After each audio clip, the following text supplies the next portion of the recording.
Hey everyone, welcome back to my channel.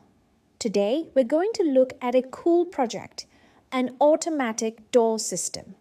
Here's how it works. When a person comes near, the door opens automatically.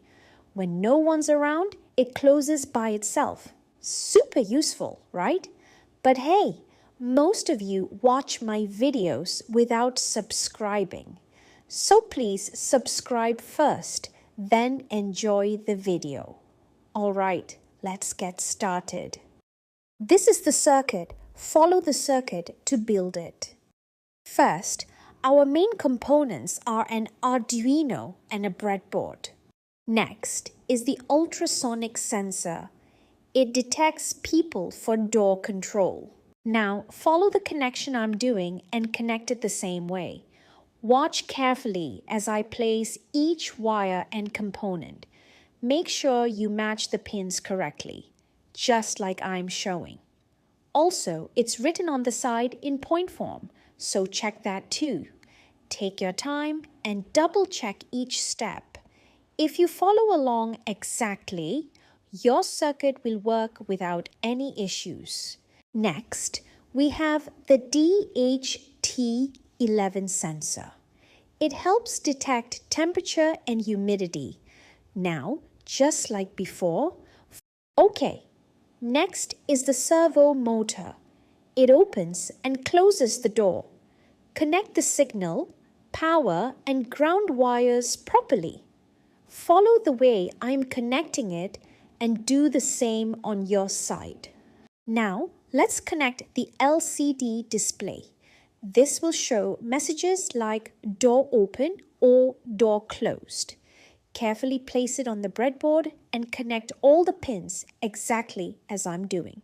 Some pins go to the potentiometer for brightness control. Follow along step by step and don't miss any connections. Now, let's add 2 LEDs and 2 resistors to our circuit. We're using a green LED to indicate when the door is open and a red LED to show when the door is closed. Each LED is connected in series with a 220 ohm resistor to protect it from too much current. Place both LEDs on the breadboard. Make sure the long leg, anode, is for the signal and the short leg, cathode, goes to GND. Now connect the green LED to the pin that turns on when the door opens and connect the red LED to the pin that turns on when the door closes.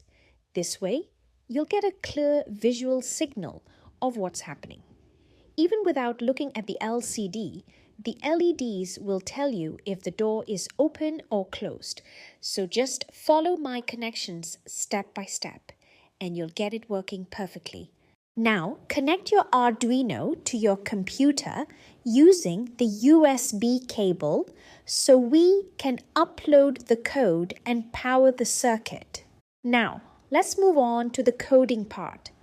I've already written the complete code for this project, and I've added the GitHub link below in the description, so make sure to check it out. The code includes all the logic, detecting with the ultrasonic sensor, controlling the servo motor, displaying the status on the LCD, and turning the LEDs on and off. All you have to do is open the code, check the pin numbers, match your connections, and make any small changes if needed. Once done, compile and upload it to your Arduino board, and your smart automatic door project will be ready to go. Okay, now let's check the output and see how it works. All right, moment of truth. Let's see how our project is working. The ultrasonic sensor detects movement. The servo motor responds just like we coded it, and the LCD is showing the correct messages. The green LED turns on when the door opens, and the red LED glows when it's closed. Everything we've built, from wiring to coding, is now coming together. This is the result of all the steps we followed carefully. Wow, our output is working perfectly, just the way we planned. It feels great to see it all in action. great job following along. Don't forget to like, share, and subscribe to 3Gen Techies for more awesome projects.